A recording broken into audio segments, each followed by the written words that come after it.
Hello and welcome to today's session on international ethics. And we're going to be looking at, when I suggest the term international ethics, how ethics and international relations relate to one another.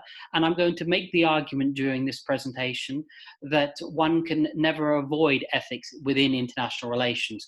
We all have our political and normative commitments of who we are, what we ought to do, what we should do in the world at large. And I'm going to be going through some of the key IR theories again, but also going further and looking at a range of ethical frameworks and approaches to understanding the world we live in, and how and in what way ethics plays a role. And without further ado, I'm going to do my usual thing of sharing the screen. And as you can see, not for the first time, I have an image there for you as for this first slide of international ethics. And I give you a moment to have a look at this particular image. You can even pause the video if you like, guessing who this person is. And I will now say that it's Eleanor Roosevelt, who, and this is an image taken in late 1949. This particular image is of her looking at, which she played a leading role on, the Universal Declaration of Human Rights that was signed and agreed upon by a range of states, in reference to the rights and freedoms of individuals living in the international relations system. And it was signed on December the 10th, 1948 in Paris. And again, Eleanor Roosevelt played a leading role on the committee in instigating this. 3 years after the UN Charter that I referred to in the second set of slides, which looked at the rights and responsibilities of state actors in particular. Here, the Universal Declaration of Human Rights looks at the rights and freedoms of human beings, so individuals within this state structure that the United Nations had created in the aftermath of the Second World War. So one key reason why I've put the Universal Declaration of Human Rights is because this will be a big discussion today, and also in class, on how and in what way there is a notion of universality. Is there such a thing as universal human rights that we can help ourselves and others? Or is it more relativistic, that we have to consider the differences and accept the differences? And sometimes with the literature, when we think of cosmopolitanism, that there's a moral code for all, or communitarianism, we think first and foremost of our own community, that their values. Is there some sort of a middle way? Even that we will consider today, that can ameliorate people's lives in whatever part of the world they are, whatever their circumstance, social, economic, political, etc. So international ethics. Again, I should just give a bit of historical context to this. It hasn't had so it's really in the last, again, towards the end of the Cold War, where ethics has started, and international ethics, this normative approach, has started to actually become more important to international relations scholarship and international relations thinking. The argument here is that, again, one, whether it's a policymaker, whether it's a non-state actor, we are always making judgments. We have a certain moral framework, and we have to make judgments which are ethical, judgments being the ethical side to it within a particular codes, norms, which are a morality that we get from society, that we get from others. But what do we do in certain situations as political actors, as individuals? That what do we do if there's such a thing, or that there is such a thing as right and wrong? How can we distinguish, and what does that mean, etc.? So, and there's always decisions being made in international relations by state actors, non-state actors, of what is the right or wrong thing to do in a situation. So our norms, our belief systems are always part of the equation, according to critical theory and constructivists, and I'll say more about that shortly. And again, the term normative, in the English language, when we think of ought to or should, again, it challenges this more positivistic notion that we come across to some extent with neorealism, structural realism, and liberal institutionalism, in that actually there's always an ought and a should in every situation. And actually, every approach has some sort of assumptions. And again, you're going to hear the critical theory aspect of this, has certain assumptions, belief systems, values. And this is why we always need to be testing our own theories and our own approaches with others to seeing how and in what way, ethically speaking, we can do things better that can ameliorate suffering, that can, reduce suffering, that can ameliorate, improve the situation for many, etc., etc. And again, this normative international relations theory is important. Why? Because, and it draws on political theory, moral philosophy, and IR theory, as we see. It tells us what are the important questions, issues we need to resolve. What we as a community, whether it's a society, an international society, whether it's whether on a global level, so many different levels, what we can and should do. Now, what I would like to do, and I won't go into great detail, but this slide is important because I want to, again, look at IR theory and ethics. But again, I'm not now going through IR theory and all these theories in great detail because we've already done that in this particular module, but I do want to refer to these IR theories. So first and foremost, you have realism. Again, as you know, as approach that looks at this anarchical world, that we have to protect ourselves, and a realist would emphasize that actually, first and foremost, state interest survival. Now, classical realists around the Second World War, post-Second World War, like Hans Morgenthau, E.H. Carr, Reinhold Niebuhr, great major thinkers, they actually think of the polis, the community, and we have to think, look, we have to protect ourselves. Why? And we have to also be wary of our own limitations rather than forcing ourselves on others, that we're not just going to other countries, attacking another country or doing something and making it worse because we don't understand others. So our community, we understand, we have to understand better, we have to do well for ourselves. And in a minimal way, perhaps we can help others, but it can only be minimal. And we have to be aware of our limitations. Neo-realists, Kenneth Waltz and others, would argue, because it's more positivistic here, they're saying, no, we're doing this in a scientific way. So they would say you just have to examine, look at balance of power, look at equilibrium, see how the states motivate, that ethics are really not part of the equation. Again, though, even neo-realists themselves are talking about what states should or ought to do. So even there, they are being normative. Secondly, the next theory is liberalism. And as you know from the liberal institutionalist presentation, they are, at least in a moderate way, more optimistic about a slight way, in some cases in a major way, more optimistic about progress or universal progress. And liberals do think of universality, that there is such a thing of universal ethics, but it would be done through how? Well, according to most liberals, capitalism or different strands of capitalism, democracy, but that's not front and center. One, perhaps even more important, is notions of or fact of democracy and individual human rights. These factors are very important, and international law. These factors can create more peaceful conditions between different groups, different states and non-state actors. And they're not saying that this can happen overnight and will, but actually the more we work together, the more we're interdependent, progress is possible. And I'm going to go on to Marxism now. There's one connection between liberalism and Marxism that I would like to flag up. Both of these approaches are teleological. They think there's an endpoint, but we can get somewhere, and we can. So if you are Francis Fukuyama, end of history, you think, well, liberal democracy, capitalism, human rights, actually this is the end goal for all countries, etc. Marxists think of it actually the ending of exploitation, where people can live in good conditions, all peoples can live in a decent socioeconomic system, and notions of equality is important. But that's a point that I raised, but it's not the key point I want to raise for Marxism on this slide. They would challenge liberals in particular here, and they say these so-called universalistic or universal values, these values actually are just the values of the dominant, economically speaking, political, financial, and if we bring in critical theory shortly, cultural as well. But these are just the dominant values of the most powerful in a society or in the global system, the international system, global system more broadly. So whether we're talking about wealthy business people, corporations, politicians, that actually they are promoting particular values that actually benefit themselves. And this is something that we need to challenge as Marxists. Finally, constructivist and or critical theory approaches. And I just briefly touch upon this, but each of these approaches challenge realism and liberalism, and to some extent structural Marxism too, in that they say, look, there's a few issues here. Firstly, and particularly liberalism they challenge here. Firstly, it's not straightforward that you can think of this universalistic approach in an easy way. Why? Because we do have different belief systems, values. Here you can hear a bit of constructivism, and which makes up communities, etc., etc., on different levels.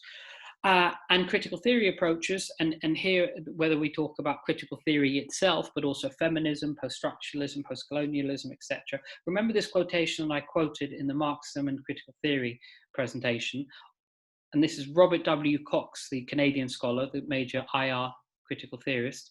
This time, this quotation, excuse me, theory is always for someone and for some purpose.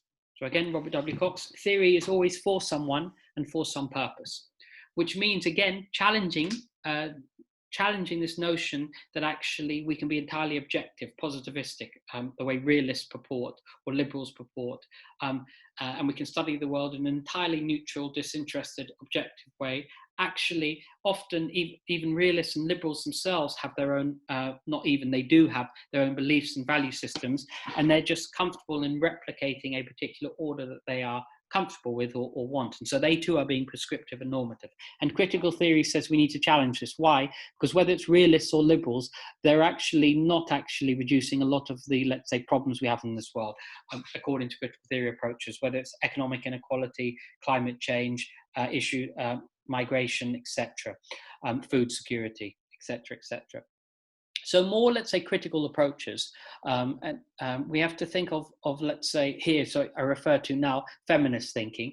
And feminist thinking, more broadly in ethics, we look at virtue ethics. And we have to look at not just virtue ethics, which is something that's important forgive me, let me say something about virtue ethics later. But I want to say ethics of care. So for feminist thoughts, this ethics of care is we have to care, it's relational. It's not just about individuals or individual entities. What makes us is because we're part of something else, that's something bigger than us, but we are all part of we are all connected. And this relational aspect that we all relate to one another. So it's a bit of a myth that liberals go on about, that the individual and individuals are all important. Actually, we are shaped by others, and we shape others as well, of course. And actually, if we want to promote ethics in this world, according to ethics of care, excuse me, then we have to think how we can promote it, but not in a belligerent, aggressive way, the way some of these other approaches, also liberalism here can be critiqued again, but actually how we can convince others, not just, let's say, saying, oh, we in the West, we are civilized and you are this way. No, actually, how can we promote a dialogue? This we also can refer to Jürgen Habermas's work of discourse ethics, and Andrew Linklater here comes in as important. How we can promote, encourage dialogue, convince others, or be convinced ourselves of how to do things. So each of these approaches, and post-structuralism finally, I just want to say a couple of words on, they would also say, well, actually, this inside-outside distinction is problematic. So realists go on about how the state inside, it's one thing, and we have to protect ourselves, and then we have the international, that we have the outside that we have to deal with. So Robert RBJ Walker's work, this inside-outside distinction is problematic. This binary categorization is problematic because it just replicates violence and other issues, negative issues that are unethical. So we need to deconstruct how some of these more mainstream approaches do theory, but also how they do, in a sense, ethics. Now, ethical significance of boundaries and borders. Now, here are two. Now I want to bring in some key ethical thinkers from human history. I was referring quite a lot in the last slide, for obvious reasons, to international relations theories and ethics. But now I want to bring in these approaches for how to do ethics in terms of action, making decision, making ethics. What's very important, and that informs the field, a wide range of humanities and social sciences, but also in the field of international relations. So a key thinker that I want to refer to, and his image is there on the top right of the slide, is Immanuel Kant, the great Prussian Enlightenment thinker of the late 18th century. Enlightenment thinkers proposing this universalist progressive notion that we can think for ourselves, we can think critically, rationally. All human beings have this capability, and Kant is one of obviously the most significant Enlightenment thinkers. And deontology, the term deon from Greek meaning duty, but deontology refers to what is my duty or obligation, not only to myself, to my family, but also to others more widely. What duties and obligations do I have to myself and others? Particularly, what do I have to others? What is my duty? And therefore, I should re-emphasize or emphasize the point that it's also external in terms of what we can do. Now, the ontological approach is important. It's one of the two approaches that I put on this slide. Is there such a thing as universality? Are there certain rules that we can follow that's not just right for my own community, but right for all? And they're inherently right. So Kant, in this sense, is a universalist. And a key point here that distinguishes it from consequentialism is that with this duty-based approach, what is it that, let's say, when we take an action, an ethical action, whether it ends up being good or bad, that's another we're going to get to in a second, but something that's ethical or unethical according to Kantian approaches, deontological approaches, whether we have the right intention based on a certain duty and obligation, whether we do something for the right reasons. So I can refer to Michael Waltz's work of Just and Unjust Wars, but one of the key things that we'll get to later when we look at intervention, intervening in other countries, the right intention, that is important according to a deontological approach. And that distinguishes it, very importantly, from consequentialism. Consequentialism, two major English liberal thinkers, British liberal thinkers of the early mid-19th century, first Jeremy Bentham, and then later on John Stuart Mill, who refined some of Bentham's own work. These thinkers these major thinkers, philosophers, make the point that an ethical action should be based on the results, on the desirability of the outcome. So consequences, to put it in a nutshell, consequences matter. For your deontological approach, it's more about you have duty, you have the right intention, and the results themselves, whilst they do matter, of course, but they're not the thing that distinguishes or determines whether you are an ethical or an unethical actor. On the other hand, for consequentialists, the results are what determine whether you are an ethical or an unethical actor. Have you helped others? Have you reduced suffering? Have you increased, let's say, wealth? Whatever the case might be, consequentialism, consequences matter. And again, for Bentham and Mill, this utilitarianism is important here, that how can we create this happiness principle or maximizational principle that's sometimes used in business ethics and other approaches, but how can we create the greatest good for the greatest number? Can we create the greatest good for the greatest number? And if so, how do we do it? And if it improves it, and how can I do something, I as an individual, now as an actor, I should say, whether as a state or non-state actor, or even as an actual individual, how can I, let's say, promote some situation whereby that I'm not worse off? So it might be the case sometimes where I can give some of my wealth away because I happen to come from the global north. I'm privileged. I live in a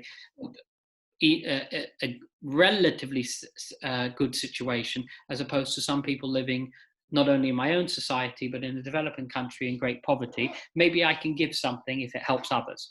This is where you get into Peter Singer's work, the great Australian philosopher. But the point is, and this is what I want to emphasize between these on this slide, you have a deontological approach, a Kantian approach, which looks at duty and obligation, whether we can, and this notion of golden rule, do unto others as you would want to have done unto you. Deontological approach, the right intention, as opposed to a consequentialist approach, which says, let's look at what were the results of whether we can say it's ethical or not ethical. And this Kantian notion, from the image also you've seen of him from the last slide, is categorical imperative. And this categorical imperative is very important. So, means and ends. Never treat anyone as an ends only. Okay? We have to always think about the humanity in another person, how we can facilitate, help them, and they help us, of course. It can be, but we have to always recognize the humanity, not only in ourselves, but very importantly now, externally speaking, in others. And that we all have equal moral standing. We should all be treated as we ourselves, golden rule again, as we ourselves would want to be treated. So clearly here, from a universalist approach, something like slavery, and we can look at constructivism and how norms and belief systems have changed over time, but for slavery, from this universalistic approach, is inherently wrong. Why? Because already you're reducing a group of people or human beings into the slave-master relation and the status of property. No, we have to have inherent rights, freedoms, etc., according to this categorical imperative. Again, would you treat others as you yourself would want to be treated? And war often is a violation between citizens and non-citizens. Why? Because states themselves are using it as a way of achieving so-called national interests, but it often reduces people to suffering, torture, death. And here we can see from a categorical imperative why one would be skeptical, at least skeptical, of war in most cases. There are arguments for, unless one is a complete pacifist, there are arguments, and of course the Second World War against Nazi Germany is one obvious example. There are arguments for war, but actually, according to this categorical imperative, it would have to be, it would, let's say, be skeptical of most wars, and most wars that have been started not only over the last 70 years, but also in previous times and into the future. So, and I want to show you this image of Kwame Anthony Appiah. Here I want to now, following on this Kantian notion of a universalistic approach, and we could bring in thinkers like Diogenes, a great ancient Greek thinker, notions that there's such a universal aspect to morality, a moral code. And I'm going to be talking a bit about Kwame Anthony Appiah's work in a second, but cosmopolitanism is the rights and for all human beings, above and beyond community, so that there's something that's universalistic in its principles. So forgive me for repeating that point. But actually, morality is universal. And actually, there can be, or is, a moral code that can be applicable to all. One can critique this from a more critical or post-structuralist approach and saying it's problematic, or relativistic approach, and I'm going to use the term communitarianism, in that actually communities do sometimes have, or do have, different belief systems, values, norms, and actually it can be aggressive, and it can be almost a colonial mindset of doing things in a particular way. Nonetheless, and here I use David Held and Anthony Grew. They are major international relations scholars, global governance, that also are thought of as cosmopolitan critical theory thinkers, but particularly the political thinker, political philosopher, Kwame Anthony Appiah. And he looks at, look, we live in a community, there are strangers in this world, fine, but is there something that binds us, that connects us? And actually, there can be mutual respect. Yes, we might have different, in some cases, belief systems, norms, etc., but there can be mutual respect and some sort of agreement on some key issues. And this is where we get into cosmopolitanism, thinkers, and ethics for international relations. And again, here, when we look at ethics of care, feminist thinking, or discourse ethics, we can actually, if we can have a dialogue, we can connect with others, we can persuade and be persuaded, then actually we can create a more universalistic, cosmopolitan world that we live in, and we can actually learn from each other. According to, of course, this is difficult, but this is, let's say, the argument for a cosmopolitan approach and how we can create a more peaceful coexistence in this world of ours. National borders, according to cosmopolitan thinkers, generally speaking, that national borders are always and will be for the foreseeable future part of the equation. Nonetheless, they are, to use a strong term, morally irrelevant. So actually, we need to stop thinking of it as nation states or different policies, communities. We need to go beyond this. We need to think how there is a connection, an inherent connection between all human beings within different societies. And so national borders, the cosmopolitan thinkers are and practitioners are very skeptical of borders and why borders can be used to exclude others, etc., etc. And we have to think, therefore, as cosmopolitan thinkers in a disinterested, and by disinterested way, I don't mean not interested. A judge is disinterested in that when he or she makes a judgment, hopefully at least, he's not interested in supporting one side against the other, but tries to be as objective and neutral as possible, that we have to consider that all human beings have inherent worth, going back to that Kantian notion. And we need to think of obligations and rules that govern not only our own society, but all societies, without obviously forcing our belief systems and values onto others, according to cosmopolitanism thinking, cosmopolitanist thinkers. Okay, so again, to make that point, everyone's interest should be judged from a disinterested position. If someone is, let's say, starving and someone has a lot, giving up some of what you have if you have a lot is not going to harm you, but it's going to save another person. That is thinking in a more cosmopolitanism way. Being impartial, national identity, whilst it's a part of the equation, cannot be something that forces us to do something. So let's say because I'm Italian or German or Nigerian or whatever nation state I am, that therefore I have certain rights others shouldn't have. No, from a cosmopolitan thought, we have to think of how all are affected, not just some. So eventually we have to think of, this is Thomas Pogge's work and others, and we have to think of how there might be global equality of rights and goods, how we can actually create a much more level playing field, rather than purporting to having a level playing field or wanting a level playing field, but how whether on a social, economic, political realm, we can create a more equal situation for all in terms of rights, responsibilities, but also goods, that people have access, that they're not starving to death, etc., etc., to use an extreme example. Now, critical or anti-cosmopolitanism thinkers, firstly, is that actually morality is local to particular cultures, times and places. So we can sometimes get into relativistic thinking, and sometimes postmodernist or post-structuralist thinkers is in this area, that actually we have to think that there are different belief systems. Also realists, which I'm going to talk about shortly, come in some ways into this strand, and I'll say something about that shortly. But actually, we have to acknowledge that there are differences. It's a bit of a nonsense, according to this anti-cosmopolitanism thought, is that actually a bit of a nonsense, let's say, whether we look at the Kantian notion, this deontological or cosmopolitan approach, that actually it's very insensitive, and it's a way of enforcing, again, almost this Western dominant liberal hegemonic mindset. It's problematic, and it's not sensitive to local cultures, times and places, and we need to be, because we actually end up often making things worse rather than better. This takes us into realism. Again, I've referred to realism briefly before, but this international anarchical system that we need to protect ourselves, we have to survive.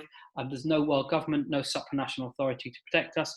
And actually, by protecting ourselves, protecting our own polis, our own community, that actually is good in one way, according to realists, being prescriptive here, because actually we can do that, but we can't do it very well when we go to other countries, when we invade other countries, when we threaten other countries, because we don't understand these other countries. And actually, again, this is the problematic aspect of universalistic thinking.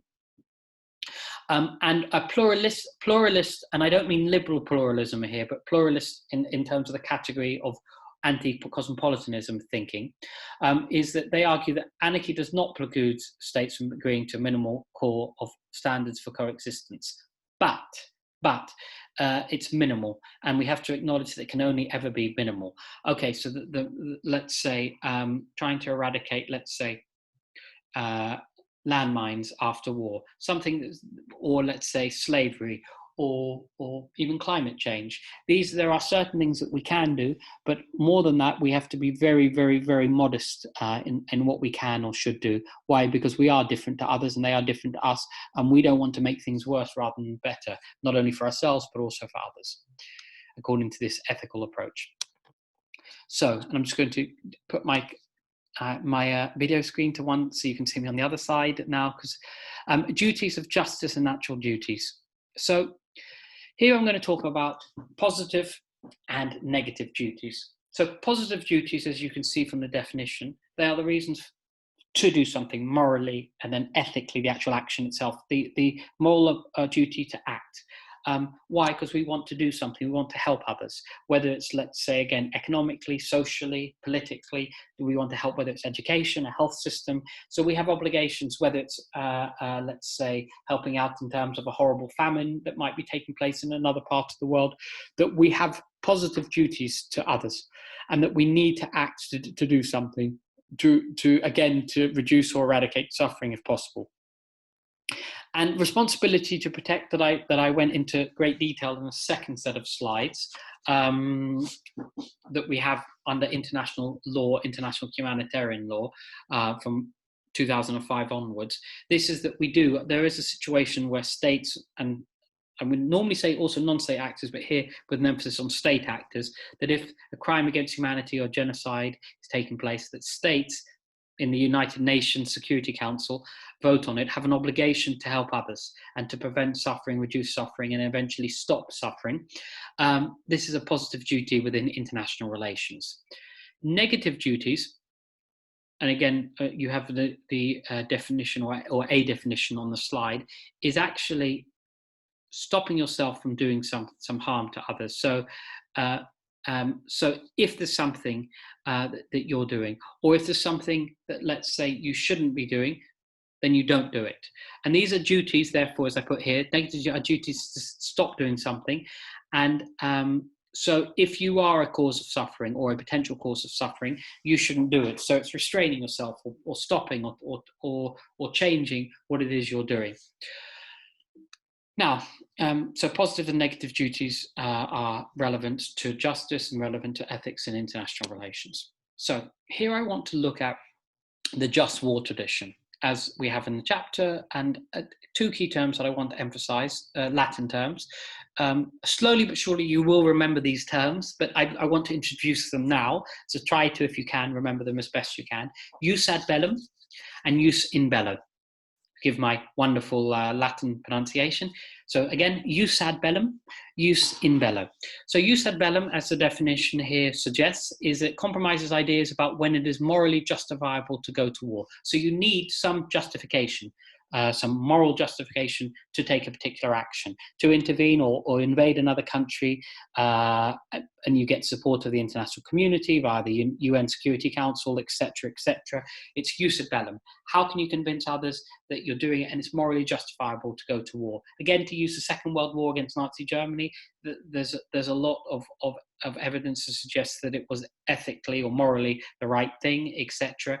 But it's much more difficult in a number of other cases to make that case. So jus ad bellum is something that's also under international law that's important. Why? Because you need to be able to justify it. And again, the 2003 US-UK invasion of Iraq did not get the support of the UN Security Council, and arguably in many quarters was not seen as morally justifiable. However, of course, there are some actors, Bush and Blair themselves, but also others that would say, no, it was justified to get rid of a totalitarian actor regime, Saddam Hussein and his cohort. But anyway, the point is that jus ad bellum, can you justify going to war, and can you convince others?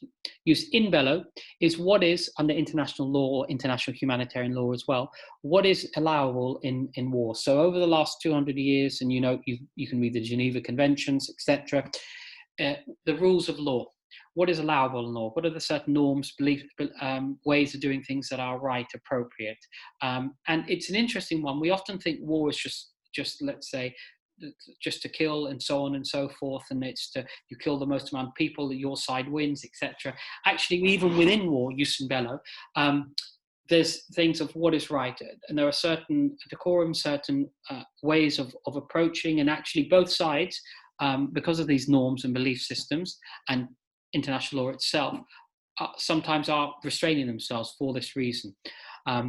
And one example is torture. Torture is seen, ethically speaking, I should say, torture is seen as a wrong. And so arguably you can commit war crimes if you start torturing the other side. And this we get to a whole discussion. But you can actually be creating war crimes yourselves. And so jus in bello is important for what actually takes place in war. So jus ad bellum, what's morally justifiable to go to war, and jus in bello, what's allowable once war has started.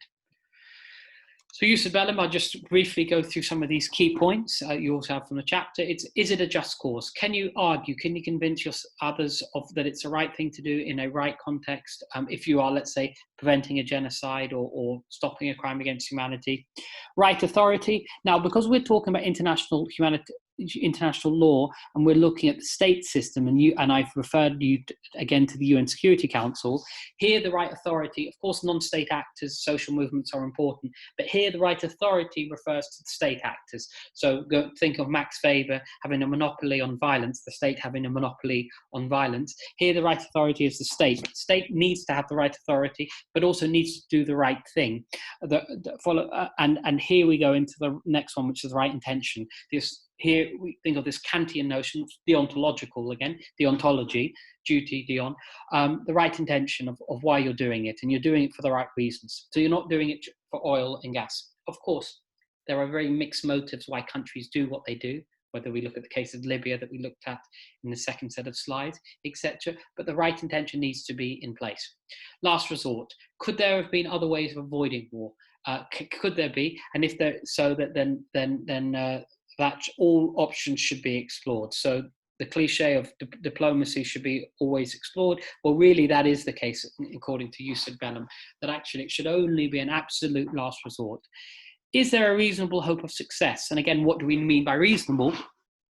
But a chance of success whereby you can alleviate suffering, that you can make things clearly better than it already was, and hopefully much better than it already was.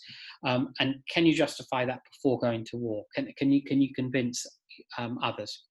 And can therefore the post-war context, can you actually restore peace? Or are you going to just make the situation either worse or the same? Can you actually restore peace? And then the final point in terms of persuading others of the right of going to war is proportionality of means and ends. So what you're going to do in terms of to achieve certain results. And does war actually help you achieve good outcomes? And what should you therefore do in war? Here we'll be getting into jus bello directly. This proportionality between means and ends is important. So jus bello, and that takes us nicely into that point I was just making and am making, proportionality of means. What do you do in war? So if to win war you have to torture people, as you know, in war, unfortunately, it's the brutality of it, rape and so on and so forth. To use a very extreme example, sometimes one state actor might use rape as a form of actually against women in particular, but it can be men as well, of course. But basically, that it actually can be used to scare the other side and to win a war more easily, etc., etc. That would be deemed as clearly against jus bello. That there's no justice in that in a warlike situation. So there are rules of law. Again, I refer you to the Geneva Conventions. And that those who are not fighting, and usually it's referred to as women, children, and some men too, that those who are clearly not fighting, non-combatant immunity, that they should be protected, not be hurt. And as we know again from previous presentations and our discussions in class, we know that this is often not, and feminist thought here is very important, but we often know that this is not the case in war. But nonetheless, if we want to do jus bello, there has to be non-combatant immunity. And the final point, law of double effect, is that actions, so when you take an action, and I'm going to just read the point here, and then I'm going to give you an example. Actions may incur non-combatant losses, but it can be okay, according to jus bello, if it's unintended consequences, but in some cases it can be foreseeable but unintended. Now, I hope that's for you, you're not too confused. What I mean by that, and I give an example. So actions may incur non-combatant loss if these are unintended consequences. Think of it like that. Sometimes, though, it can be foreseeable. And what do I mean by that? Well, let's say a weapons factory, a munitions factory, and you know that by bombing this munitions factory, which is clearly going to be used against you and against your actor A. So actor A bombs a munition factory against actor B. It can be to, let's say, to win the war, whatever the case might be. This can be considered just or correct jus bello. And in some cases, because this weapons factory would be used against you, but in some cases, it sometimes can kill people, innocent people. Now, here it's not by innocent by the people working in the munitions factory. The assumption here is that they are guilty because they're working in a munitions and arms factory. But those living in this area where the munitions factory, arms factory, and the bombing actually also kills some innocent people, well, this gets into a very grey area, of course, ethically speaking. But the point being, the law of double effect is that it can occur, in this case, non-combatant losses, providing it's unintended. And the intention is to, in this case, my example, is to bomb the munitions factory and just that. But again, and this is what I want to emphasize, the ethics and whether jus bellum or jus in bello, there's always the contention, there's always discussion and argument in international law about these factors. So I don't mean to suggest when I say it that this is right or wrong. This is what is an important part of discussion and the evolution of international humanitarian law. And a brief further case, we look at the ethics of global warming. As we know, global warming is something that's a reality, and it's something that actually explicitly affects all of us. Like COVID-19 is a pandemic, and there are some other issue areas that naturally affect us in a global context. So economic, environmental, social, cultural. It's explicitly cosmopolitan, the global commons. So what we do, how we use our resources, whether because we're so self-interested we deplete our resources, or whether we share them, however the case might be, the tragedy of the commons is the following. This is a thought from economics, economic institutionalism, tragedy of the commons. And this is what we refer to also when we're going to be talking now about global warming. The tragedy of the commons is this notion that actually each of us has a plot of land on a field. And we have self-interest, but over time, we take a bit more for ourselves. Why? Because we can, because we're self-interested. Like you can, if you're fishing, you take a bit more for yourself. And over time, without meaning it, because you try to from the tragedy of the commons is, because you're self-interested and you want to get more and more resources for yourself, over time, without meaning it, you end up depleting resources and making it worse, not only for yourself, but also for others. And this is something why we need institutions in place to regulate, to protect. And here, when we look at the global environment and the climate change, we look at the Paris Agreement of 2015, is there some sort of global governance we can do? Because it affects all of us, to protect ourselves in terms of climate change, global warming.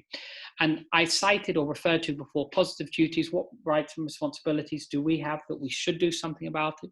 And so not just social movements that are doing things about it, but state and non-state actors, international agreements, conventions, non-state actors playing a role, but also negative duties. So if certain energy companies and others are exploiting resources, making the situation much worse, maybe in terms of negative duties, that these non-state actors have an obligation, ethically speaking, to change their actions. So the point is, from both positive and negative duties, that it's important in terms of when we look at a global issue like climate change or global warming. And so the ethics of global warming is that, again, proportionality, as I referred to when we look at war and international humanitarian law, is that actually all state and non-state actors have obligations. So in particularly developed global north countries like the US, like Britain, the UK, like Germany, like Japan, these countries, of course, need to reduce their emissions, but what responsibilities to developing economies? And obviously major ones now like China or India or Brazil, but also developing countries that haven't had the benefits that happened in the UK within the Industrial Revolution. What can we do to help others in terms of reducing their own footprint? But also, what do we have in the so-called global north? But also, what rights and responsibilities do the so-called global south have? And is there a relationship where we can help each other and so on? And here, this is with a positive duty. Rich countries, whether it's the US, Japan, Germany, etc., also have responsibility according to this notion of positive duty to helping developing countries who are obviously affected. And final example is you have island states that are literally, if they're not protected from rising sea levels, global warming, that in the next 20, 50, 100 years will literally not survive.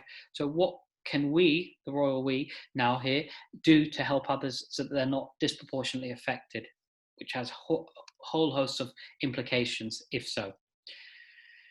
Concluding remarks. So again, what I've wanted to argue here is that ethical questions are front and center to international relations. So what duties, as I've put in this previously, you said bellum, jus in bello, what duties do we have in war, or to go to war? What do we have to ourselves, but also to others?